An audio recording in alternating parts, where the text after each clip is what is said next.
تفسیر ہوگی۔ بسم اللہ الرحمن الرحیم۔ الحاقہ، حاقہ کا مطلب ہوتا ہے یہ حق سے نکلا ہے۔ حق کہتے ہیں ثابت شدہ چیز کو، ہم کہتے ہیں نا یہ چیز حق ہے، مطلب یہ ایک ثابت شدہ ہے، اس کا وجود ہے۔ تو اس میں فاعل ہے یہ ضارب، مارنے والا، اور حاقق، ثابت ہونے والا۔ حق جو ہے یہ فعلن کے وزن پر ہے، فعلن بھی ایک صفت ہے اور فاعل بھی۔ تو حاقق ضاربن کی طرح پڑھا جاتا ہے حاقن، اور جب مؤنث کا صیغہ ہوگا تو حاقتن، جیسے ضاربتن۔ الحاقہ، ثابت ہونے والی چیز، واقع ہونے والی چیز۔ مل حاقہ، کیا ہے وہ واقع ہونے والی چیز، یعنی ما زید، زید کیا ہے، ما ھذا، یہ کیا ہے۔ تو یہ ما سوال والا ما ہے۔ ما الحاقہ، کیا ہے وہ ثابت ہونے والی چیز۔ وما ادراک، اور تمہیں کس نے خبر دی، یعنی تمہیں کیا پتا، مل حاقہ، وہ ثابت ہونے والی چیز کیا ہے۔ یہ ایک بلاغت کا اصول ہے کہ جب کسی چیز کو اس طرح سے آگے اس کی وضاحت کی جاتی ہے تو پہلے اس طرح سے سوالات قائم کیے جاتے ہیں۔ اس لیے کہتے ہیں کہ یہ استفہامات تحویل کے لیے ہیں، یعنی کسی چیز کی اہمیت اور عظمت کو بڑھانے کے لیے۔ کذبت ثمود، جھٹلایا سمود نے، وعاد، اور عاد نے، یعنی ان دونوں قوموں نے جھٹلایا، بالقارعہ، کھڑکھڑانے والی چیز کو۔ قرع یقرع کا معنی ہوتا ہے کھٹکھٹانا، جیسے دروازہ کھٹکھٹانا۔ شاعر کا شعر ہے نا، ما ہمتی الا مقارعۃ العدا، میرا کام کچھ بھی نہیں ہے سوائے دشمن کے دروازوں کو کھٹکھٹانا۔ تو جو کانوں کو کھٹکھٹا دے، جب ہم کوئی نوک کرتے ہیں، کھٹکھٹاتے ہیں، تو اگلا متنبہ ہو جاتا ہے، بیدار ہو جاتا ہے۔ تو کذبت ثمود وعاد بالقارعہ، قوم سمود اور قوم عاد نے جھٹلایا اس کھٹکھٹانے والی چیز کو، یعنی قیامت کو۔ وہ بھی کھٹکھٹائے گی، کیا مطلب ہمیں بیدار کر دے گی، سب کی توجہ ایک ہی طرف چلی جائے گی جب اس کا زلزلہ آئے گا قیامت کا۔ فاما ثمود، بہرحال سمود، فاہلکوا، ان کو تو ہلاک کر دیا، یعنی جھٹلایا قوم عاد اور سمود نے، تو سمود کا کیا حشر ہوا، ان کو ہلاک کر دیا گیا، بالطاغیہ، ایک سرکش چیز نے۔ طغا یطغو طغیانا، سرکشی کرنا، حدود کراس کرنا، تو یعنی حدود کراس کرنے والی چیز، وہ کیا تھی، آواز تھی جو لمٹ کراس کر چکی۔ واما عاد، اور رہی قوم عاد، فاہلکوا، تو ان کو ہلاک کر دیا گیا، بریح، ایک ہوا کے ساتھ، صرصر، انتہائی تند و تیز ہوا، عاتیہ، سرکش، وہ بھی لمٹ کو کراس کرنے والی ہوا تھی۔ ہوا کا لفظ عربی میں مؤنث ہے تو عاتیہ، آتی کے بجائے عاتیۃ کا لفظ استعمال کیا، سرکش ہوا نے۔ سخرہا، اللہ نے مسخر کر دیا، اس ہوا کو، علیہم، قوم عاد پر، 7 لیال، 7 راتیں، وثمانیۃ ایام، اور 8 دن، حسوما، متواتر، یعنی وہ ہوا ان پر مسلط ہوئی 7 راتیں اور 8 دن، حسوما، تواتر کے ساتھ۔ فتر القوم فیہا، پس تو دیکھتا، فترل، تو اے مخاطب تو دیکھتا، القوم، اس قوم کو، یعنی قوم عاد کو، فیہا، ان بستیوں میں، یا اس علاقے میں، یا اس ہوا میں اس کی کیا حیثیت ہو گئی، سرعا، سریع عربی میں کہتے ہیں پچھاڑنے کو۔ جب 2 پہلوانوں کی کشتی ہوتی ہے اور ایک پہلوان دوسرے کو اٹھا کے پٹخ دے، پچھاڑ دے، تو اس پچھاڑے ہوئے شخص کو کہا جاتا ہے سریع، اور عربی میں مصارعہ، یہ پہلوانوں کی کشتی کو کہتے ہیں۔ تو سریع جس کو پچھاڑ دیا گیا، اور سرعا اس کی جمع آتی ہے، جیسے مریض کی جمع مرضى۔ وَإِن كُنتُم مَرْضَىٰ أَوْ عَلَىٰ سَفَرٍ، قرآن میں ہے نا، اگر تم سب مریض ہو یا سفر میں ہو تو روزہ چھوڑ سکتے ہو۔ فَتَرَى الْقَوْمَ فِيهَا صَرْعَىٰ، تو اے مخاطب تو دیکھتا اس قوم کو کہ وہ پچھاڑی گئی ہے، ایسے جیسے پہلوانوں کو پچھاڑ دیا گیا ہو، كَأَنَّهُمْ، گویا کہ وہ، أَعْجَازُ نَخْلٍ، عجز دم کو کہتے ہیں، اعجاز اس کی جمع، تو درخت کی دم سے یہاں مراد ہے تنا۔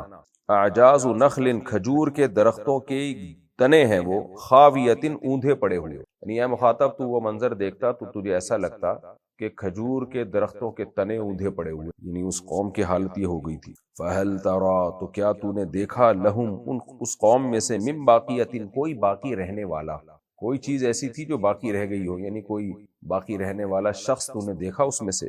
وَجَاءَ فِرْعَوْنُ، اور فرعون بھی آیا، یا جا کے بعد بالخاطئہ میں چونکہ با آ رہا ہے تو یہاں جب جا کے بعد جب با آتا ہے تو آپ کو میں نے بہت دفعہ بتایا کہ اس کا مطلب پھر لانے کا ہوتا ہے، آنے کا نہیں ہوتا۔ وَجَاءَ فِرْعَوْنُ، اور لایا فرعون، وَمَنْ قَبْلَهُ، اور اس سے پہلے جو لوگ تھے، وَالْمُؤْتَفِكَاتِ، اور الٹی ہوئی بستیاں، یہ لفظ بھی پہلے آ چکا ہے، جن بستیوں کو بھی اللہ نے عذاب سے ہلاک کیا نا، یہ سب لوگ لے کر آئے تھے بالخاطئہ، بڑی نافرمانی، یعنی بڑی نافرمانی کے مرتکب ہوئے تھے۔ وہ نافرمانی کیا تھی؟ فعصوا رسول ربہم، انہوں نے نافرمانی کی اپنے رب کے پیغمبروں کی، اپنے رب کے میسنجرز کی، اپنے رب کے رسول کی۔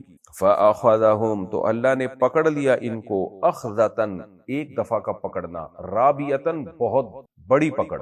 ربا سود کو کہتے ہیں، سود کسے کہتے ہیں؟ اضافے کو، یعنی آپ جب قرضہ دیتے ہیں تو اس قرضے پہ جو آپ اضافہ لیتے ہیں، تو ہر ابھری ہوئی چیز کو بھی، بڑھی ہوئی چیز کو بھی، ربوا اس زمین کو، جو ایک زمین پلین تھی اس میں ایک ٹیلا ہو تو ابھرا ہوا ہو، تو رابیہ ہر اونچی چیز، بڑی چیز، اس سب کو رابیہ کہا جاتا ہے، اور ربا اسی سے ہے۔ تو اللہ نے بڑی پکڑ میں ان کو پکڑ لیا۔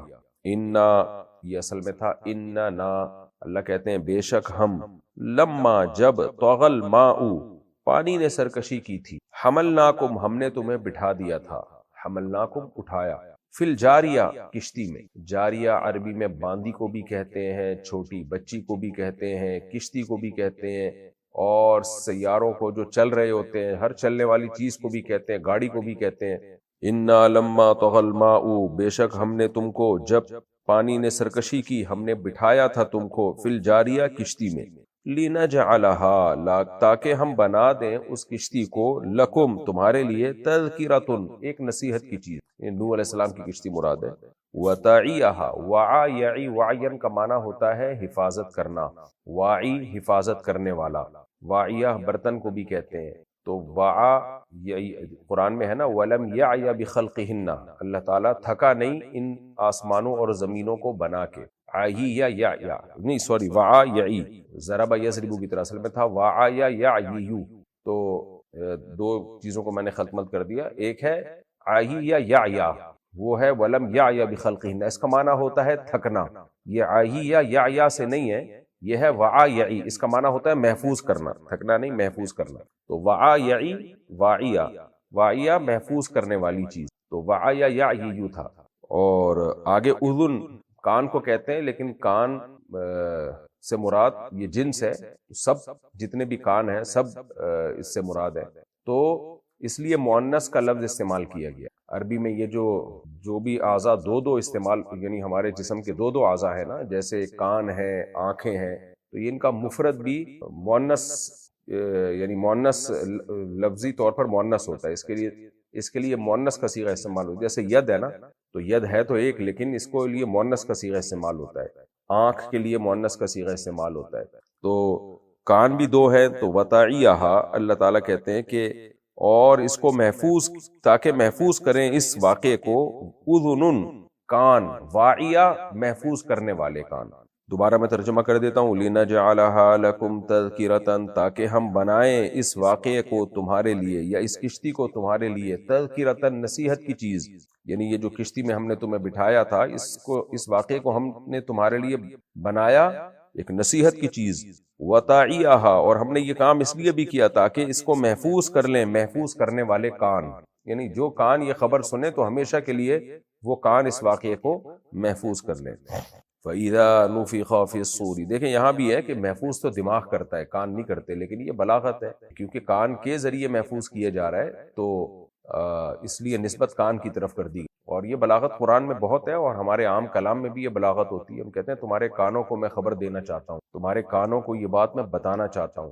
تبھی میں کہتا ہوں نا، قرآن میں جو آتا ہے نا، آنکھیں روتی ہیں، تو روتا تو دماغ ہے اصل میں، لیکن اس رونے کے اثرات آنکھوں پہ ظاہر ہوتے ہیں۔ تو اگر ہم بلاغت سے ہٹ کے سائنسی اصولوں کے مطابق کلام شروع کر دیں تو اس سے کلام کی چاشنی بالکل ختم ہو جاتی ہے۔ اس لیے عام زبان میں بھی جب ہم کسی کو کوئی بات سمجھاتے ہیں تو ہم ان اعضاء ہی کی طرف نسبت کرتے ہیں جن پر آپ کی کیفیات کا اثر ہوتا ہے۔ زبان بولتی ہے، دانت مسکرا رہے ہیں، اور جو ہے آنکھیں رو رہی ہیں، آنکھیں تمہاری غمزدہ ہیں، حالانکہ غمزدہ بھی دماغ ہی ہوتا ہے، لیکن اثر اس کا آنکھوں سے ظاہر ہوتا ہے۔ اس لیے قرآن بھی چونکہ بلاغت کی کتاب ہے تو وہ انہی اصولوں کو مد نظر رکھتا ہے جو بلاغت کے، عربی میں بلاغت کے اصول تھے۔ لِنَجْعَلَهَا لَكُمْ تَذْكِرَةً، تاکہ ہم اس واقعے کو تمہارے لیے نصیحت بنا دیں، وَتَعِيَهَا أُذُنٌ وَاعِيَةٌ، اور محفوظ کرنے والے کان ان واقعات کو محفوظ کر لیں۔ فَإِذَا نُفِخَ فِي الصُّورِ، پس جب پھونک دیا جائے گا سور میں، نفخۃ واحدہ، ایک مرتبہ پھونکنا، یعنی ایک مرتبہ تو شروع میں، پھر دوبارہ بھی پھونکا جائے گا نا، تو یہ پہلی مرتبہ کا نفخہ مراد ہے۔ وَحُمِلَتِ الْأَرْضُ، اور اٹھا لی جائے گی زمین، والجبال، اور پہاڑ۔ اٹھا لیے جائے گا کا مطلب اپنی جگہ سے ہلا دیے جائیں گے، ہٹا دیے جائیں گے، ان کو ہٹایا جائے گا۔ فَدُكَّتَا، دکا یا دکو کا مطلب ہوتا ہے کوٹنا کسی چیز کو، تو دکا یہ فعل مجہول ہے، دوکی کا تھا اصل میں، کوٹ دیے جائیں گے دونوں، زوری بتا کی طرح دونوں کو ریزہ ریزہ کر دیا جائے گا، دکتاً واحدہ، ایک ہی مرتبہ میں۔ فَيَوْمَئِذٍ، پس جس دن ایسا ہوگا، وقعت الواقعہ، واقع ہو جائے گی واقع ہونے والی چیز یعنی قیامت۔ وانشقت السماء، اور پھٹ جائے گا آسمان۔ فَهِيَ يَوْمَئِذٍ، پس یہ جو آسمان ہے، یومئذٍ، جس دن ایسا ہوگا، واہیہ، یہ بالکل بودا ہو جائے گا۔ واہی اردو میں بھی یہ لفظ استعمال ہوتا ہے، کہتے ہیں نا کہ آپ واہی تباہی بک رہا ہے، یعنی ایسی باتیں کر رہا ہے جن کا نہ کچھ سر نہ پیر، بیکار باتیں، بے وزن باتیں، تو بالکل بودا ہو جانا کسی چیز کا، اپنی حیثیت کو کھو دینا، اس کو واہی کا لفظ واہی کہا جاتا ہے۔ جب ہم حدیث کی صنعت میں بحث کرتے ہیں تو محدثین یہ لفظ استعمال کرتے ہیں کسی راوی کے بارے میں بھی، واہن جدن، کہ یہ راوی جو ہے واہی ہے۔ واہی کا مطلب کوئی حیثیت نہیں ہے اس کی، ادھر ادھر کی بس پھینکتا رہتا ہے، تو واہن جدن، اس طرح کے لفظ راویوں کے لیے بھی استعمال، یہ لفظ راویوں کے لیے بھی استعمال ہوتا ہے۔ وَهِيَ يَوْمَئِذٍ وَاهِيَةٌ، پس جس دن ایسا ہوگا یہ آسمان بالکل بودا ہو چکا ہوگا۔ وَالْمَلَكُ عَلَىٰ أَرْجَائِهَا، اور فرشتے جو ہیں عَلَىٰ أَرْجَائِهَا، اس کے کنارے پر ہوں گے۔ ارجا آسمان کے کنارے، یعنی جب آسمان پھٹنے لگے گا نا تو اس کے کنارے بنیں گے، تو فرشتے اس وقت اس کے کناروں پہ جمع ہو جائیں گے۔ وَيَحْمِلُ عَرْشَ رَبِّكَ، اور اٹھائیں گے تیرے رب کے عرش کو، فوقہم، اپنے اوپر سے، یومئذ، جس دن ایسا ہوگا، یعنی آسمان جس دن پھٹے گا اور قیامت واقع ہوگی، تو تیرے یعنی فرشتے جو ہے اٹھائیں گے، فوقہم، اپنے اوپر سے، تیرے رب کے عرش کو، ثمانیہ، 8 فرشتے، یعنی 8 فرشتے، حدیث میں آتا ہے ابھی 4 فرشتوں نے عرش کو اٹھایا ہوا ہے، تو 8 فرشتے عرش کو اٹھائیں گے۔ یومئذ، جس دن ایسا ہوگا، تعرضون، تم پیش کیے جاؤ گے، لا تخفى منکم، نہیں مخفی رہے گی تم میں سے کوئی بھی چیز، کوئی بھی، خافیتن، مخفی رہنے والی چیز، خافی چھپنے والی، اختفا، خفا، مخفی، یہ لفظ اردو میں استعمال ہوتے ہیں سب۔ خافیتن، کوئی چھپے رہنے والی چیز تم سے چھپے گی نہیں، یعنی جو اعمال تم نے چھپ کے بھی کیے نا، آج وہ چھپیں گے نہیں، وہ سب تمہارے سامنے ظاہر ہو جائیں گے۔ فَأَمَّا، پس بہرحال، مَنْ أُوتِيَ كِتَابَهُ، جس کو دی گئی اس کی کتاب یعنی اعمال نامہ، بِيَمِينِهِ، اپنے دائیں ہاتھ میں، فَيَقُول، تو وہ کہے گا، ہا کا لفظ ہے، اس کو کہتے ہیں اسم فعل کا معنی خذ۔ عربی میں بعض افعال ایسے ہیں، افعال کا مطلب کوئی کام، وہ افعال ایسے ہیں کہ ان کے لیے معروف صیغہ نہیں ہوتا، بلکہ کسی اسم کو ہی اس معنی میں استعمال کیا جانے لگتا ہے، تو ایسے اسم کو کہتے ہیں اسم فعل، یعنی ہے تو یہ اسم لیکن فعل کے معنی میں یوز ہو رہا ہے۔ تو عربی میں اصل لفظ ہے خذ کا معنی پکڑو، تو ہاؤم بھی یہ ایک اسم ہے جو خذ کے معنی میں یوز ہوتا ہے، استعمال ہوتا ہے۔ جیسے الزم کا معنی ہے لازم پکڑو، اور علیکا کا معنی تمہارے اوپر، لیکن علیکا کے لفظ باقاعدہ ایک ناؤن بن گیا اور الزم کے معنی میں استعمال ہوتا ہے، علیکا، لازم پکڑو، جیسے حدیث میں آتا ہے نا، علیکم بسنتی، میری سنت کو لازم پکڑو، وسنت الخلفاء الراشدین المہدیین، اور خلفائے راشدین جو ہدایت یافتہ ہیں ان کی سنت کو بھی لازم پکڑو۔ تو اب علیکم کا ترجمہ یہاں یہ نہیں کریں گے تم پر، بلکہ علیکم لازم پکڑو، تو الزمو کے معنی میں ہے۔ تو اسی طرح یہ ہاؤم جو ہے یہ خذ کے معنی میں ہے، خذ پکڑو، تو ہاؤم ایک اسم ہے جو خذ کے معنی میں اب یوز ہوتا ہے، یعنی اس کو اسم بنا دیا ہے۔ ہاؤم اقرؤ کتابیہ، ہاؤم اسم فعل جس کی تفصیل میں نے بتائی۔ اقرؤ، پڑھو، کتابیہ، میرا اعمال نامہ، یہ ہا جو ہے نا اصل میں تھا کتابی، میری کتاب یعنی میرا اعمال نامہ، تو ہا یہ وقف کی ہا کہلاتی ہے، یعنی جب کسی لفظ کے آخر میں وقف کرنا ہو تو اس میں یہ ہا، کچھ قوانین ہے صرفی، اس کی ڈیٹیل میں جانے کی ضرورت نہیں ہے، تو یہ ہا کا اضافہ کیا جا سکتا ہے، چونکہ پیچھے کلام بھی دیکھیں واحدہ، واہیہ، ثمانیہ، خافیہ، تو اسی میں پھر اللہ تعالیٰ نے کلام میں چاشنی اور بلاغت پیدا کرنے کے لیے ہا جو وقف کی ہا ہے اس کا اضافہ کیا، کتابی سے کتابیہ، مطلب اس کا وہی ہے۔ فَأَمَّا مَنْ أُوتِيَ كِتَابَهُ بِيَمِينِهِ، جس کے دائیں ہاتھ میں اعمال نامہ دیا جائے گا، فَيَقُولُ، وہ کہے گا، لو اقرؤوا کتابی، اور پڑھو میرا اعمال نامہ، انی ظننت، میں پہلے سے یہ یقین رکھتا تھا۔ ظن دیکھیں عربی میں گمان کے معنی میں بھی آتا ہے، یقین کے معنی میں بھی آتا ہے، اور صرف وہم کے معنی میں بھی آتا ہے، یعنی بغیر دلیل کے جو آپ گمان رکھو وہ بھی ظن کہلاتا ہے، دلیل کے ساتھ گمان رکھو وہ بھی ظن کہلاتا ہے، اور یہ دلائل کے ساتھ کسی چیز کا آپ کو یقین ہو جائے تو وہ بھی ظن کہلاتا ہے۔ تو یہ ہم اس کا ایک کامن ترجمہ کر سکتے ہیں خیال۔ خیال کبھی یقینی ہوتا ہے کبھی غیر یقینی ہوتا ہے، تو ہم اس کا ترجمے میں یہ ترجمہ کر سکتے ہیں، انی ظننت، مجھے خیال تھا، مجھے تھا، انی ملاقن، کہ میں ملاقن ملاقات کرنے والا ہوں، لاقا یلاقی ملاقاتن ملاقات کرنا، اور ملاقی یون تھا اصل میں مضاربن کی طرح پڑھا جاتا ہے ملاقن، کہ میں ملاقات کرنے والا ہوں حسابیہ، اپنے حساب و کتاب سے۔ تو یہ ملاقن کا لفظ ہی بتا رہا ہے کہ یہاں ظننتو یقین کے معنی ہے، کیونکہ ملاقن اس میں فاعل ہے، اور اس میں فاعل کسی چیز میں یقین پیدا کرنے کے لیے ہوتا ہے، یعنی یہ نہیں ہے کہ انی القا حسابیہ، کہ میں ملاقات کروں گا اپنے حساب سے، بلکہ ملاقن ملاقات ہو کے رہے گی۔ تو ضاربن جو ہے نا، جیسے کہتے ہیں نا زید یضرب عمرن، زید جو ہے عمر کو مارے گا، لیکن اگر زید یضرب کے بجائے ضاربن کر دیں تو مار کے چھوڑے گا، یہ کام کر کے چھوڑے گا۔ انی فاعل ذالک غدا، سورہ کہف میں ہے نا، میں یہ کام کل کر کے چھوڑوں گا۔ فہو فی عیشۃ، پس وہ ایک عیش میں ہوگا، عیش زندگی کو کہتے ہیں، ایک زندگی میں ہوگا، راضیۃ، جو زندگی اس سے خوش ہوگی، فی جنت، جنت میں ہوگا، عالیۃ، اونچی جنتوں میں، یا تو مقام کے اعتبار سے یا مرتبے کے اعتبار سے۔ قطوفہا، قطیفہ چنے ہوئے پھل کو کہتے ہیں، اور اقتطاف باب افتعال سے پھل چننا، لیکن قطیفہ مطلق پھل کو بھی کہتے ہیں جس کو چنا جائے، تیار پھل، کیونکہ وہ اس قابل ہوتے ہیں کہ اب ان کو چنا جائے، توڑا جائے شاخوں سے۔ تو قطوفہا، ان باغات کے جو پھل ہوں گے، دانیہ، لٹکے ہوئے ہوں گے، قریب ہوں گے، دنا یدنو، دنون کا معنی قریب ہونا، دانیتن قریب ہونے والا، کیونکہ دانیہ مؤنث اس لیے ہے کہ قطوف جمع کا صیغہ ہے۔ کلو وشربو، کھاؤ اور پیو، ہنیئن، مزے سے، ہنیئن کا لفظ قرآن میں بہت استعمال ہوا ہے، اس کا مطلب ہوتا ہے رج کے، مزے سے، بما اسلفتم، ان اعمال کی وجہ سے، اسلفتم جو پیچھے چھوڑ آئے ہو تم،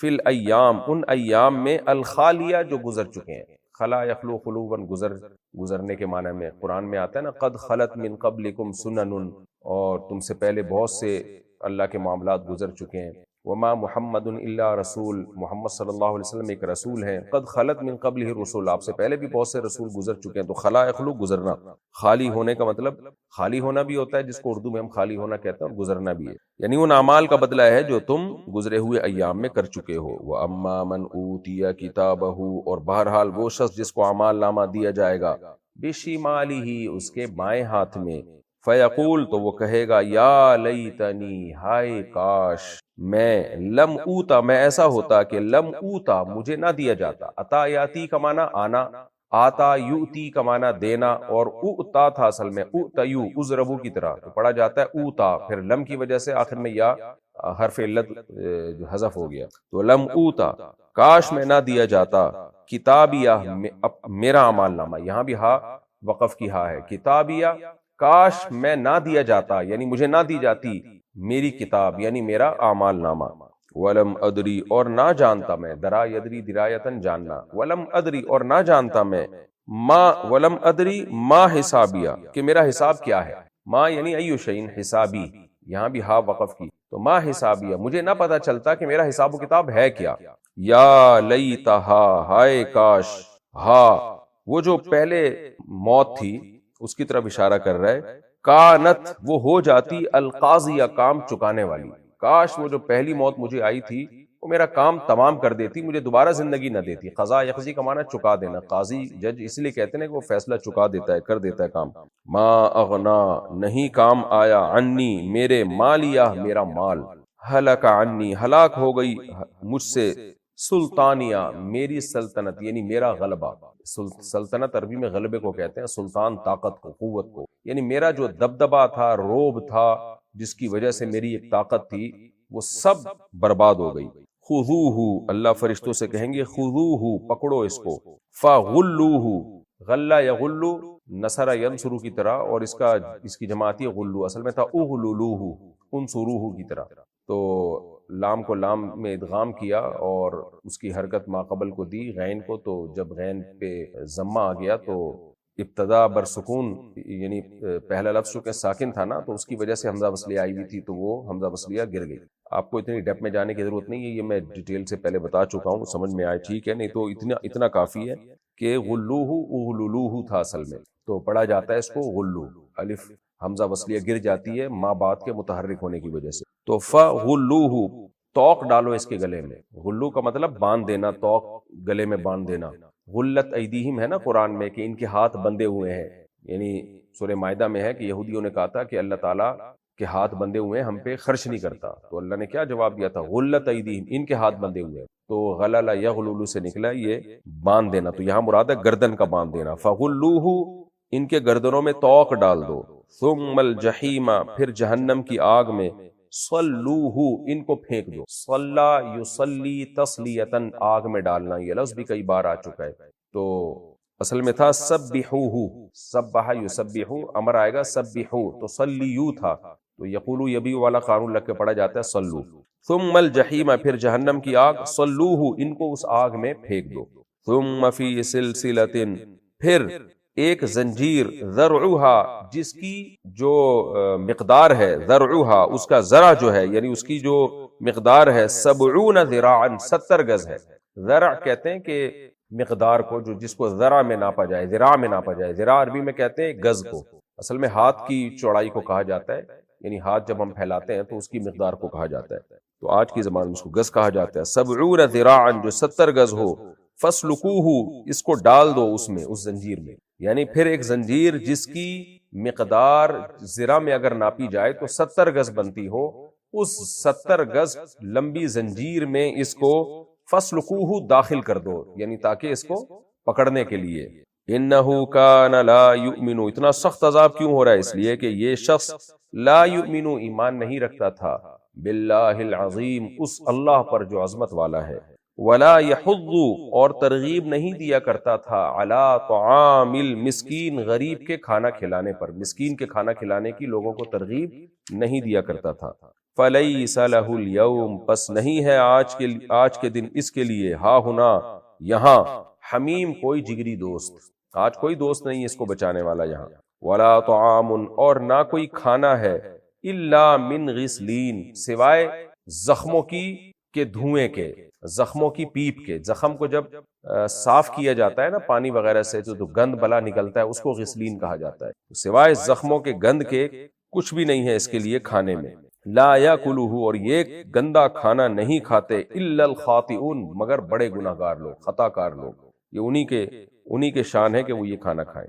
یہ رکوع الحمدللہ ہو گیا، میں اس کا ترجمہ بھی پورے یعنی دوسرے رکوع کا بھی ترجمہ کمپلیٹ کر دیتا ہوں تاکہ ایک ہی دفعہ میں پھر ہم سورہ الحاقہ کی تفسیر شروع کریں، تو اب میں سورہ الحاقہ کا رکوع نمبر 2 اور 29ویں پارے کا رکوع نمبر 6 اس کا میں مختصر گرامر کے ساتھ ترجمہ بیان کر دیتا ہوں، پھر ایک ہی دفعہ میں سورہ الحاقہ کی ہم تفسیر شروع کر دیں گے۔ فلا اقسم بما تبصرون یہ لا زائدہ کہلاتی ہے، پس میں قسم اٹھاتا ہوں بما ان چیزوں کی، تبصرون جن کو تم دیکھتے ہو، وما لا تبصرون اور ان چیزوں کی بھی جن کو تم نہیں دیکھتے، کس بات پہ اللہ قسم اٹھاتے ہیں؟ انہو لقول بے شک یہ کلام ہے، رسول کریم ایک معزز فرشتے کا، یعنی کلام تو اللہ کا ہے لیکن نسبت فرشتے کی طرف کی کیونکہ وہ کلام لے کر آ رہے ہیں، وما ہوا بقول شاعر اور یہ کسی شاعر کا کلام نہیں ہے، قلیلا ما بہت تھوڑا ہے تم، تؤمنون ایمان لاتے ہو، بہت تھوڑا ایمان لاتے ہو تم،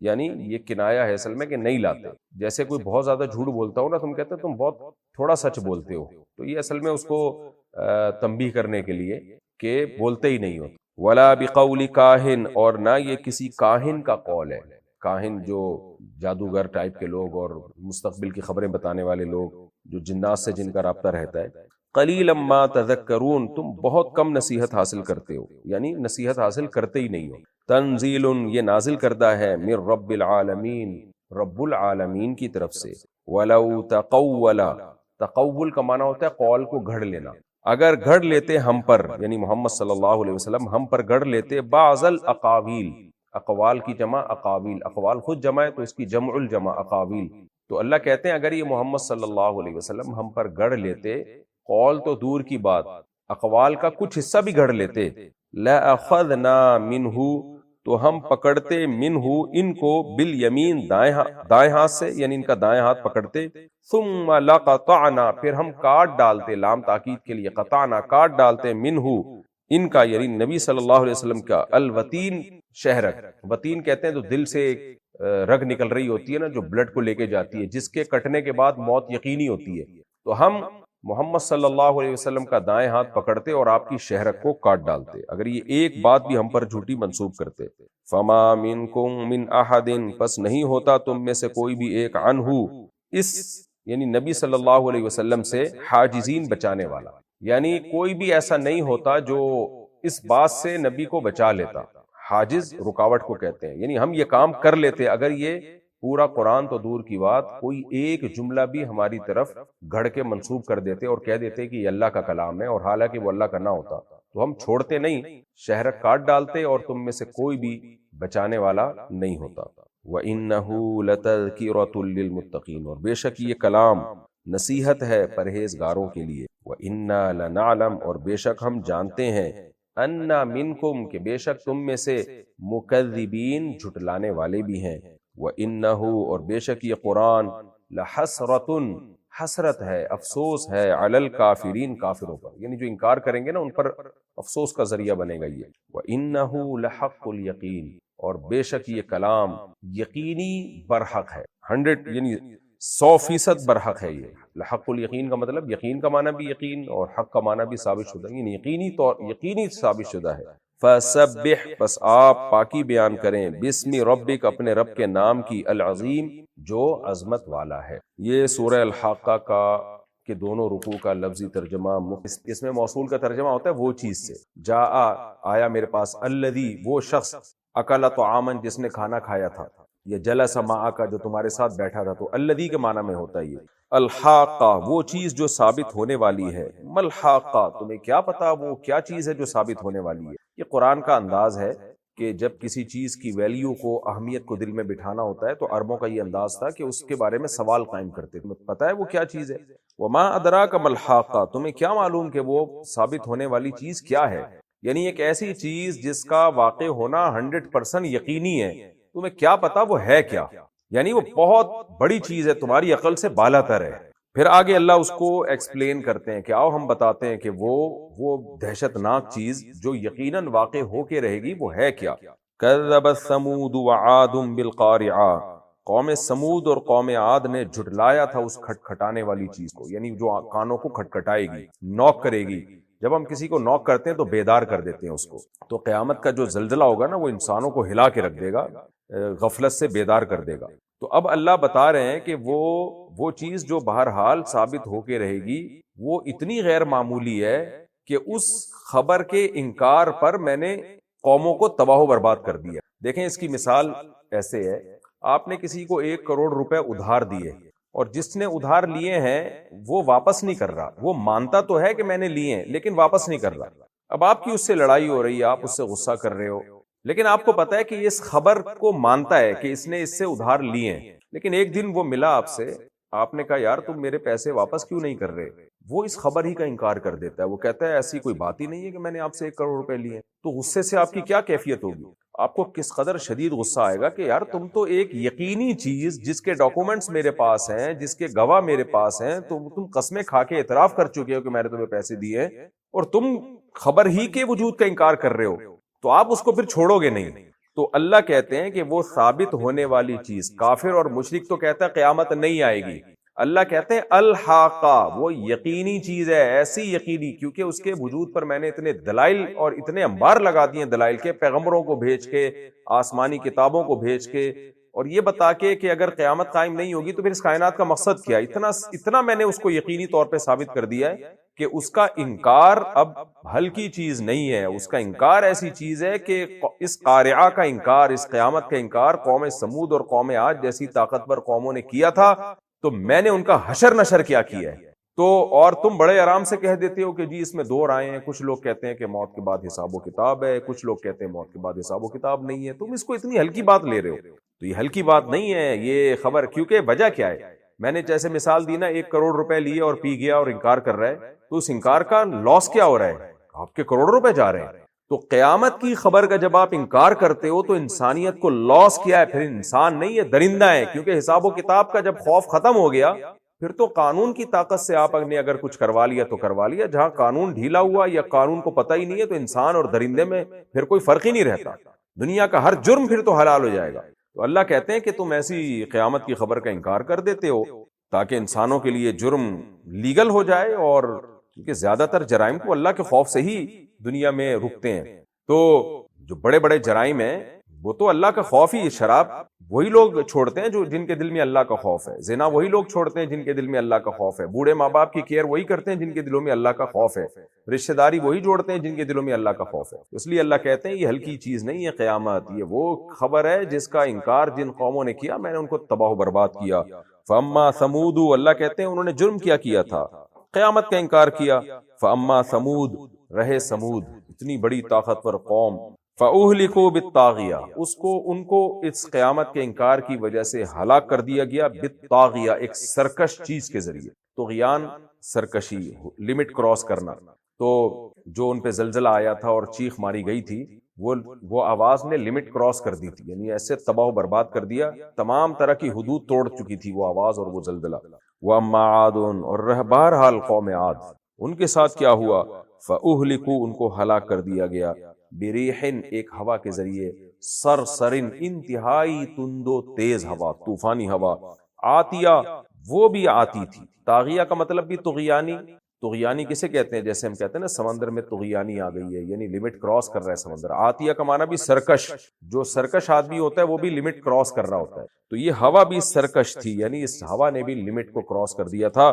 سخرھا علیہم، اللہ نے اس ہوا کو مسخر کر دیا، مسلط کر دیا تھا قوم عاد پر، 7 لیال، 7 راتیں، وثمانیۃ ایام، اور 8 دن، 7 راتیں یعنی دن میں چلی تھی اور وہ دن میں ختم ہوئی، تو اس لیے 7 راتیں اور 8 دن کنٹینیوسلی وہ ہوا، طوفانی ہوا چلی ہے، حسوماً، پے در پے۔ حسوم کہتے ہیں اصل میں جو جانور کو جب بیماری میں داغ لگایا کرتے تھے تو وہ پے در پے جب لگاتے تھے تو اس عمل کو حسوم کہا جاتا تھا، تو پھر یہ لفظ کامن ہو گیا، ہر جو متواتر چیز ہوتی ہے، کنٹینیوسلی کوئی چیز ہو رہی ہو تو اس کو بھی حسوم کہا جاتا ہے، تو وہ ہوا جو تھی حسوماً کنٹینیو چلی ہے۔ فَتَرَ الْقَوْمَ فِيهَا، اے مخاطب تو دیکھتا قوم کو، فی ہوا، اس بستی میں یا اس ہوا میں، فیہا، سرعا، کہ وہ پچھاڑ دی گئی ہے۔ سریع کہتے ہیں اس پہلوان کو جس کو رنگ کے اندر پچھاڑ کے زمین پہ گرا دیا گیا ہو، کیونکہ پہلوان کو گرانا آسان نہیں ہوتا، اور گرتا تو پٹخ کے گرتا ہے وہ، تو سری کی جمع سرعا، جیسے مریض کی جمع مرض آتی ہے، تو اللہ کہتے ہیں اس کو ہواؤں نے ایسے اٹھا کے ایسے پٹخا تھا جیسے پہلوانوں کو دے مارا ہو زمین پہ، تو تمہیں لگے گا کہ وہ بڑے بڑے پہلوان ہیں کیونکہ طاقتور قومیں تھی۔ کأنہم اعجاز نخل خاویہ، گویا کہ وہ عجز اصل میں دم کو کہتے ہیں، اعجاز اس کی جمع آتی ہے، تو یہاں دم سے مراد ہے کھجور کا تنا، تو اعجاز نخل، کھجوروں کے تنے تھے، خاویتن، اوندھے پڑے ہوئے، پہلے آیتیں گزر چکی ہے نا، فتلک بیوتہم خاویتن، تو اوندھے پڑے ہوئے، تو اتنے بڑے بڑے جیسے ایسے لگ رہا تھا کھجوروں کے کٹے ہوئے باغات ہوں، ایسے وہ قومیں، ان کے قد آور شخص اوندھے پڑے ہوئے تھے۔ فَهَلْ تَرَى لَهُم مِّن بَاقِيَةٍ، اے مخاطب کیا دیکھتا ہے تو ان میں سے کوئی باقی، کوئی ایک متنفس، یعنی نفسم باقیہ، باقی یہ نفس لفظ عربی میں مؤنث ہے نا تو اس کی صفت باقی ہے، کوئی ایک جان تمہیں نظر آئی، یعنی سب کو ہی ملیا میٹ کر کے میں نے تباہ کر دیا۔ وَجَاءَ فِرْعَوْنُ وَمَنْ قَبْلَهُ، اور فرعون اور اس سے پہلے بھی لوگ، وَالْمُؤْتَفِكَاتِ، اسی طرح الٹی ہوئی بستیاں، یعنی الٹنے سے پہلے انہوں نے یہ کام کیا جس کے نتیجے میں ان بستیوں کو الٹ دیا گیا، تو یہ قومیں بھی لے کر آئیں بالخاطئہ، بڑے جرائم، خاطئہ خطیہ سے نکلا، گناہ کو کہتے ہیں، جاء کے بعد جب با آتا ہے تو اس کا معنی آنے کے بجائے لانا بن جاتا ہے، یعنی یہ لوگ بھی مرتکب ہوئے، یہ بھی لائے بڑے گناہ کو۔ وہ بڑا گناہ کیا تھا؟ فَعَصَوْا رَسُولَ رَبِّهِمْ، انہوں نے نافرمانی کی اپنے رب کے رسول کی، رب کے میسنجر کی، رب کے سفیر کی۔ یہ بات خوب سمجھنے کی ہے، دنیا میں جب کوئی اللیگل کام کیا جاتا ہے تو اس کو غیر قانونی کہا جاتا ہے، اور اس کی سزا بھی تھوڑی ہوتی ہے، وجہ اس کی ہے کہ بھئی اللیگل کام کیا ہے، جتنا کام ہے اتنی سزا دے دی جائے، لیکن اللہ کہتے ہیں میں نے بستیوں کو جو تباہ و برباد کیا ہے اس لیے نہیں کہ اللیگل کام کیا انہوں نے، اس لیے کہ انہوں نے اللہ جو خدا ہے، رب ہے، اس کے رسول کی نافرمانی کی، یعنی میسنجر آف گاڈ کی بات کو آپ ویلیو نہیں دے رہے ہو، وہ کہہ رہے ہیں کہ ہم اللہ کے بھیجے ہوئے پیغمبر ہیں، ہم خود کچھ نہیں کہہ رہے، ہم جو کہہ رہے ہیں اللہ کہہ رہے ہیں، تو اللہ سے بڑی کس کی بات ہوگی؟ اور آپ اس کی بات کو ویلیو نہیں دے رہے۔ اس آیت سے پتہ چلتا ہے کہ اللہ کی نظر میں جو اس کائنات کو بنانے والا ہے نا، اس ذات کی نظر میں سب سے زیادہ ویلیو اگر کسی آرڈر کی ہے تو وہ رسول اللہ صلی اللہ علیہ وسلم اور پیغمبروں کی باتوں کی ویلیو ہے، کیونکہ وہ اپنی طرف سے نہیں کہہ رہے، وہ اللہ کا پیغام پہنچا رہے ہیں۔ تو اللہ کہتے ہیں انہوں نے پیغمبروں کی باتوں کو ویلیو نہیں دی، ان کا انکار کیا، نافرمانی کی، فَأَخَذَهُمْ اللہ نے پکڑ لیا ان کو، اخذتن ایک بار پکڑنا، رابیتن بہت بڑا پکڑنا، تو بہت بڑی پکڑ میں اللہ نے ان کو پکڑ لیا۔ تو وہ بڑی بڑی پکڑ کیوں تھی؟ اس لیے کہ بھائی وہ تم جو ہے نا نارمل آدمی کی یا کسی ریاست کی مخالفت نہیں کر رہے، تم خدا کے بھیجے ہوئے پیغمبروں کی مخالفت کر رہے ہو۔ اور مخالفتیں بھی کس بیس پہ؟ فرعون نے کس بیس پہ مخالفت کی؟ کہ یہ مسکین ہیں، ان کے مسکین ہونے کو دیکھ رہا ہے، بنی اسرائیل میں ہونے کو دیکھ رہا ہے، ان کے اس پہلو کو نہیں دیکھ رہا کہ یہ میسنجر آف گاڈ ہیں، اس سے بڑا دنیا میں کسی کے پاس کوئی مقام نہیں ہو سکتا۔ انا لما طغى الماء بے شک ہم نے جب پانی نے سرکشی کی، یعنی نوح علیہ السلام کے دور میں، حملناکم ہم نے تمہیں سوار کیا تھا، فی الجاریہ کشتی میں، اللہ نے ہم کو سوار کیا تھا۔ سوال وہی پیدا ہوتا ہے، ہم تو نہیں تھے اس وقت، بھائی ہمارے باپ دادا کو سوار کیا تو ہم بھی تو ان کی پشت میں تھے، آج وہ سوار نہ ہوتے، یعنی کل وہ سوار نہ ہوتے تو آج ہم پیدا ہی نہ ہوتے۔ تو جو بچے ہوئے لوگ تھے اللہ نے ان کو کشتی میں سوار کر کیا، اور نوح علیہ السلام کی پھر آگے نسل چلائی، تو ہم بھی اسی وجہ سے بچے ہیں، اس لیے اللہ نے ہماری طرف نسبت کی، ہم نے تم کو سوار کیا کشتی میں، لِنَجْعَلَهَا لَكُمْ تَذْكِرًا تاکہ ہم اس کشتی کو بنا دیں تمہارے لیے نصیحت۔ تم جب یہ واقعہ سنا کرو، آسمانی کتابوں میں پڑھا کرو، تمہیں نصیحت ہو کہ بھائی ہمارے باپ داداؤں نے رسول کی بات مانی تھی، اس لیے اللہ نے ان کو بچا لیا، تو ہم بھی بچیں گے جب رسول کی بات مانیں گے۔ وَتَعِيَهَا اور ہم نے یہ کام اس لیے بھی کیا، تمہیں کشتی میں بٹھا کے اس لیے بھی بچایا تاکہ محفوظ کر لیں اس واقعے کو، اذن واعیہ، واعی کی میں تفصیل بتا چکا ہوں پہلے، تو محفوظ کرنے والے کان، تاکہ محفوظ کرنے والے کان ان واقعات کو محفوظ کر لیں اور عبرت پکڑ لیں ان سے، یہ بھولے نہیں یہ واقعات۔ یہاں بھی آپ دیکھیں کہ ہم جب کوئی چیز سنتے ہیں تو ہمارے کان محفوظ نہیں کرتے، ہمارا دماغ اس کو محفوظ کرتا ہے، لیکن قرآن نسبت کان کی طرف کر رہا ہے، اس کو بھی مجازی نسبت کہتے ہیں، مجازی، کیونکہ قرآن سائنس یا میڈیکل سائنس کی کتاب نہیں ہے، قرآن بلاغت کی کتاب ہے، تو بلاغت کے اصولوں میں جو چیز ظاہر ہوتی ہے نسبت اسی کی طرف کی جاتی ہے۔ کئی بار میں اس کی مثالیں دے چکا ہوں، ہم کہتے ہیں کہ اب میری آنکھیں سو رہی ہیں اور اس کے دانت مسکرا رہے ہیں، حالانکہ مسکراتا بھی انسان کا دماغ ہے، سوتا بھی انسان کا دماغ ہے، آنکھوں پہ اثر ظاہر ہوتا ہے۔ اور اس کی اور بہت ساری مثالیں ہیں، آنکھیں رو رہی ہیں نا، آنکھیں بہہ رہی ہیں تو آنسو بہہ رہے ہوتے ہیں، حالانکہ تو اس سے قرآن کا مزاج سمجھیں کہ قرآن جو ہے وہ بلاغت کی کتاب ہے، اس کے آیتوں کو ایک دم پورا اس کا ظاہری مطلب لے کے سائنس پہ فٹ کرنا شروع کر دینا یہ ٹھیک نہیں ہے۔ وَتَعِيَهَا أُذُنٌ وَاعِيَةٌ تاکہ ان واقعات کو محفوظ کرنے والے کان محفوظ کر سکیں۔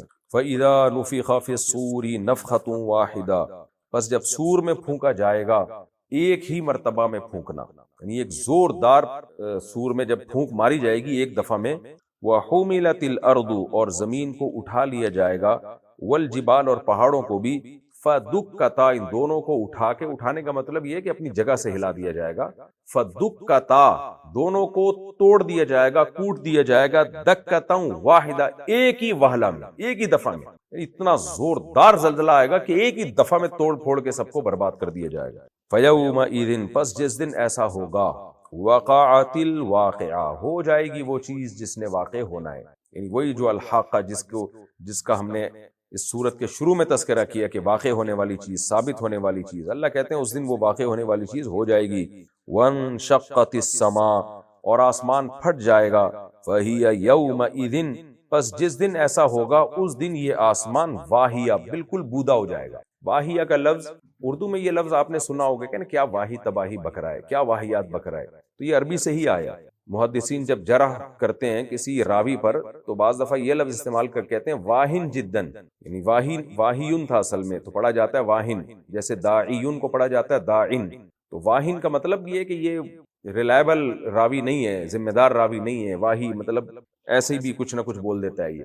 تو یہ بھی جرح کا ایک جرح جب کسی پہ کی جاتی ہے تو اس کی ایک ٹرم میں جیسے کسی کو ضعیف کہا جاتا ہے، کسی کو کذاب کہا جاتا ہے، کسی کا کہا جاتا ہے کہ ضبط اس کا ناقص ہے، یعنی الفاظ میں گرفت اس کی مضبوط نہیں ہے حدیث کے الفاظ میں، تو اس طرح واہن کا لفظ بھی استعمال کیا جاتا ہے. تو واہیہ بالکل بودا ہو جائے گا. والملک علی ارجائها، اور فرشتے ہوں گے آسمان کے کنارے پر. ویحمل عرش ربک، اور تیرے رب کا عرش اٹھائیں گے. فوقہم، اوپر کی جانب سے، یعنی فرشتوں نے نیچے سے اوپر کو اٹھایا ہوا ہوگا. یومئذ، جس دن یہ ہولناک واقعات ہوں گے. ثمانیہ، آٹھ نے اٹھایا ہوا ہوگا فرشت، یعنی 8 سے مراد وہ 8 فرشتے. حدیث میں آتا ہے کہ اللہ کے عرش کو 4 فرشتوں نے اٹھایا ہوا ہے. جب قیامت قائم ہوگی اور اللہ حساب و کتاب کے لیے آئیں گے تو 8 فرشتوں نے اللہ کا عرش اٹھایا ہوا ہوگا. یہ تمام باتیں ہمیں سمجھانے کے لیے ہیں، ورنہ ان کی حقیقت اللہ ہی جانتا ہے. کیونکہ ظاہر ہے کوئی یہ تو نہیں ہے کہ اللہ کا عرش گریویٹی کی وجہ سے نیچے کو آ رہا ہے تو فرشتے اس کو اٹھا رہے ہیں، اور ظاہر ہے اللہ کی ذات کو کوئی بھی نہیں اٹھا سکتا.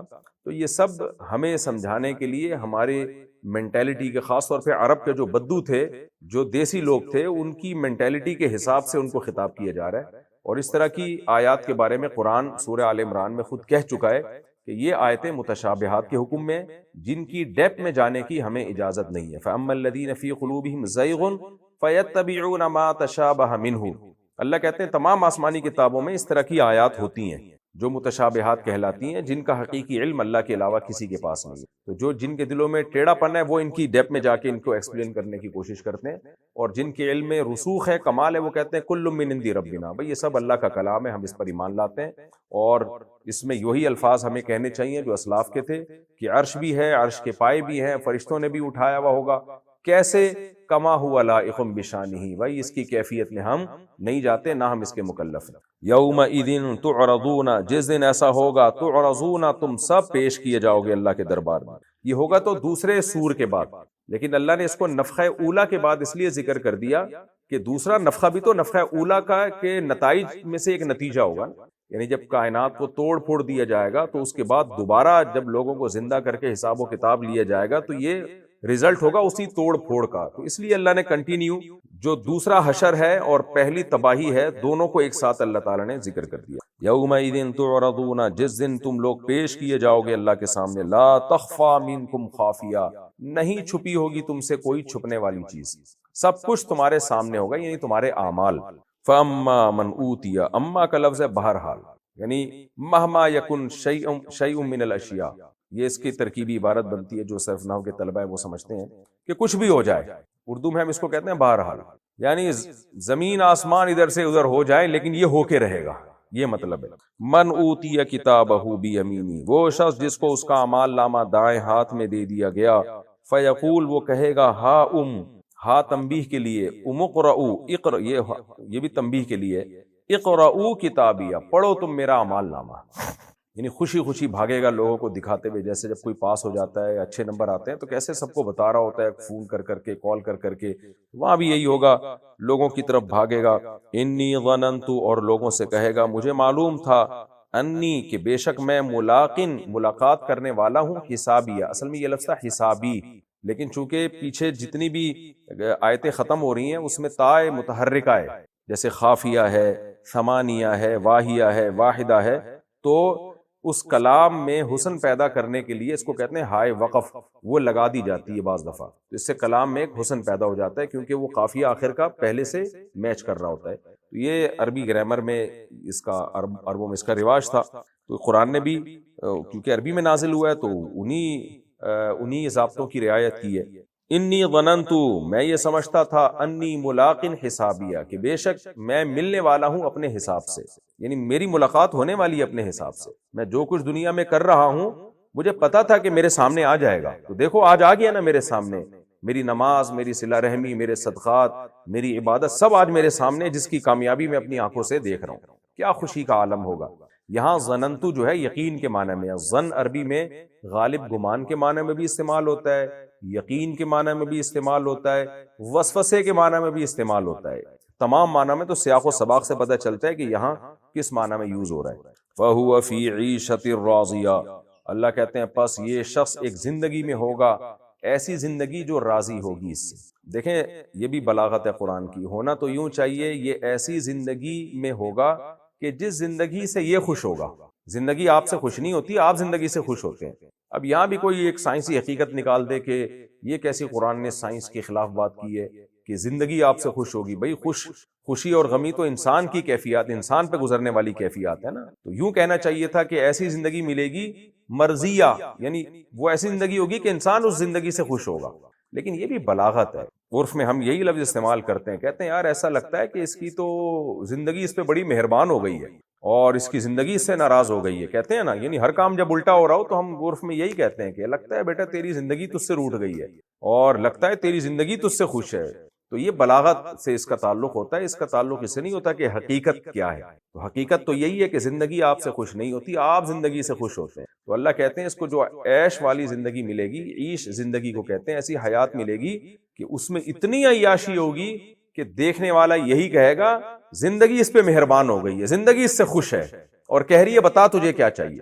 فرمایا فی جنت عالیہ، باغات میں ہوگا ایسی جنت میں ہوگا، عالیتن جو باغات بہت بلند ہوں گے، گھنے بلند، قطوفہا دانیہ، ان کی قطیفہ جو شاخیں ہوتی ہیں نا جس سے ہم پھل چنتے ہیں درختوں کی شاخیں، تو اس کو کہتے ہیں قطیف. تو قطوف قطیفہ کی جمع. قطوفہا دانیہ، ان کی شاخیں زمین کی طرف لٹکی بھی ہوں گی. دانیہ قریب کو کہتے ہیں، جو چیز لٹکی بھی ہوتی ہے درخت کی شاخوں میں وہ قریبی کہلاتی ہے. وَأَمَّا مَنْ أُوتِيَ، دیکھیں انسان نا نیچر سے کبھی بغاوت نہیں کرنی چاہیے. بار بار میں ایک بات کہتا ہوں، جنت میں بھی اللہ نے وہی رکھا ہے جو انسان کی دنیا میں نیچر ہے. آپ سائنس کتنی ہی ترقی کر لے، نیچر کا کوئی آلٹرنیٹ نہیں ہے. تو آج بھی جو لوگ لگژری لائف کی طرف آ گئے ہیں اور نیچر سے پیچھے ہٹ گئے ہیں، تو یہ ڈپریشن میں یہ چیزیں انسان کو لے کے جاتی ہیں. تو جنت میں بھی اللہ نے باغات کا تذکرہ کیا ہے اور نہروں کا تذکرہ کیا ہے. تو یہ سب چیزیں انسان کو ذہنی سکون دینے کے لیے ضروری ہیں. فرمایا کلو وشربو ہنیئا، کہا جائے گا کھاؤ اور پیو ہنیئا رج کر، بما اسلفتم، ان اعمال کے سبب جو تم نے پیچھے بھیجے ہیں، یعنی تم پیچھے چھوڑ کر آئے ہو، جو اعمال تم کر کے آئے ہو، فی الایام الخالیہ، ان ایام میں جو گزر چکے ہیں، گزرے ہوئے ایام میں جو تم نے اچھے اعمال کیے ہیں، ان اعمال کا بدلہ یہ ہے کہ کلو وشربو ہنیئا، کھاؤ بھی اور پیو بھی رج کے. کوئی بیماری کا خطرہ نہیں ہے، کوئی بدہضمی کا خطرہ نہیں ہے اور کوئی روک ٹوک کا خطرہ نہیں ہے. وَأَمَّا مَنْ أُوتِيَ كِتَابَهُ بِشِمَالِهِ، اور بہرحال وہ شخص جس کو اعمال نامہ دیا گیا اس کے بائیں ہاتھ میں، فَيَقُولُ يَا لَيْتَنِي، وہ کہے گا ہائے کاش، لم اوتا، نہ دیا جاتا میں، کتابیہ، میری کتاب. اصل میں یہ بھی کتابی تھا، ہاں جو ہے یہ وقف کی ہے، کتابیہ، میرا اعمال نامہ، کاش مجھے یہ اعمال نامہ نہ دیا جاتا. ولم ادری، اور میں نہ جانتا، ما حسابیہ، کیا ہے میرا حساب. یا لیتہا، ہائے کاش، ہا سے مراد وہ سے مراد وہ جو پہلا نفخہ تھا یا پہلی موت تھی. کانت القاضیہ، ہوتی وہ چکا دینے والی، قصہ تمام کر دینا. قاضی جو قصہ تمام کر دے، قضا یقضی کا معنی تمام کر دینا بھی ہوتا ہے. تو کاش وہ تمام کر دینے والی ہوتی، یعنی وہ موت مجھے مٹی کر کے کاش ختم کر دیتی، میرا دوبارہ جنم نہ ہوتا. ما اغنا عنی مالیا، نہیں فائدہ پہنچایا مجھے، نہیں کام آیا میرے، مالیا، میرا مال. زیادہ تر مالدار لوگوں میں یہ برائیاں ہوتی ہیں، تو اس لیے اللہ نے اس کے مال کا تذکرہ کیا. اکثر غریب لوگ دین کی طرف زیادہ ہوتے ہیں. تو ما اغنا عنی مالیا، نہیں فائدہ پہنچایا، نہیں کام آیا میرا مال. ہلک عنی سلطانیہ، جو میری سلطان تھی، سلطان سے مراد میری پاور، میرا دبدبا اور میری حکومت، یہ جو بھی جس کو اللہ نے جتنا اثر رسوخ اور طاقت دی ہے، ہلک عنی، وہ بھی مجھ سے ہلاک ہو گیا. نہ آج میرا مال کام آ رہا ہے اور نہ میرا روب اور دبدبا کام آ رہا ہے. خذوہ، پکڑو اس کو، یعنی اللہ تعالیٰ فرشتوں کو حکم دیں گے. فغلوہ، غلہ یا غلو اس کی میں تفسیر پہلے بتا چکا ہوں، اس کے گردن میں توق ڈال دو تاکہ جکڑ لیں اس کو. ثم الجحیم، پھر جہنم میں، صلوہ، اس کو پھینک دو، ڈال دو. ثم فی سلسلۃ، پھر ایک ایسی لڑی میں، ایسی زنجیر میں، ذرعہا، جس کی جو لمبائی ہے، 70 ذراعا، 70 گز ہو. فسلکوہ، اس کو اس زنجیر میں داخل کر دو، یعنی اس زنجیر سے اس کو باندھ دو. اب علماء نے لکھا یہ 70 گز کون سے ہیں، دنیا کے ہیں، آخرت کے ہیں. بہرحال اللہ ہم کو جہنم کی آگ سے محفوظ رکھے. انہ کان لا یؤمن باللہ العظیم، اتنی سزا سخت کیوں دی جا رہی ہے اس کو؟ اس لیے کہ یہ وہ شخص تھا جو اس اللہ پر جو عظمت والا ہے اس پر ایمان نہیں لاتا تھا، یہ کہتا تھا میں خود سے بناؤں، اتنے بڑی ذات کا اس نے انکار کر دیا۔ انکار میں دونوں چیزیں داخل ہیں، اللہ کے وجود کا انکار کر دینا یا اس کے وجود پر ایمان لانا لیکن غیروں کو اس کے ساتھ شریک کر دینا، کیونکہ ایسا ایمان اللہ کی نظر میں معتبر نہیں ہے۔ فرمایا اللہ پر ایمان نہیں لاتا تھا، وَلَا يَحُضُّ عَلَىٰ طَعَامِ الْمِسْكِينِ، اور مسکینوں کو کھانا کھلانے کی ترغیب بھی نہیں دیتا تھا، یعنی خود تو کسی کو کیا کھلاتا، اس میں تو انسان کے پیسے خرچ ہوتے ہیں نا، ترغیب بھی دیتے ہوئے اس کی جان نکلتی۔ میں نے بار بار بتایا اس میں کہ قرآن جب بھی اچھے اور برے لوگوں کا تذکرہ کرتا ہے تو یا تو انتہائی درجے کے اچھے لوگوں کا یا انتہائی درجے کے برے لوگوں کا۔ تو سارے کافر ایسے نہیں ہوتے، بہت سے کافر نہ صرف یہ کہ ترغیب دیتے ہیں بلکہ کھلاتے بھی ہیں، لیکن کفر پہ جو نتیجہ مرتب ہوتا ہے نا وہ بخل ہے۔ اگر کسی کافر میں کنجوسی نہیں ہے تو وہ ماحول کی وجہ سے یا کسی اور وجہ سے اس کو بہت زیادہ کسی نے سخاوت کی ترغیبیں دی ہیں، اس کا اثر ہوا ہے اس کے اوپر، ورنہ کفر جب آپ آخرت کا انکار کرو گے تو کوئی خیر نہیں آپ کے اندر ہوگی۔ اگر کوئی خیر ہے تو اس کا کوئی الگ سے کوئی وجہ ہوگی، نارملی کفر میں خیر ہو نہیں سکتی۔ تو اس لیے قرآن کافر بھی اعلیٰ درجے کے کافر کا تذکرہ کرتا ہے تاکہ بیچ کے لوگوں کو پھر خود قیاس کر لیں ہم، کہ جس میں اچھائیاں زیادہ ہوں گی وہ اچھائی کی طرف چلا جائے گا، جس میں برائیاں زیادہ ہوں گی وہ برے لوگوں میں اس کا شمار ہوگا، بشرطے کہ وہ مومن ہو۔ تو اللہ فرماتے ہیں وَلَا يَحُضُّ عَلَىٰ طَعَامِ الْمِسْكِينِ، یہ خود تو لوگوں کو کھانا کیا کھلاتا، دوسروں کو کھلانے کی ترغیب بھی نہیں دیتا تھا۔ آج بھی آپ نے دیکھا ہوگا بہت سے سیکولر لوگ کہتے ہیں بھائی اپنا پیسہ، اپنا مال، اپنی ذات، بچے نہیں کم وقت پیدا کر رہے کہ ان کو کھلانا پڑے گا، تو ان کے غریبوں کو کھلانے کی کیا حیثیت؟ کوئی ارب پتی آدمی لاکھوں روپے خرچ کر کے غریبوں کو کھلا رہا ہے تو اس کی سخاوت سے متاثر نہ ہو، وہ بہت مالدار ہے۔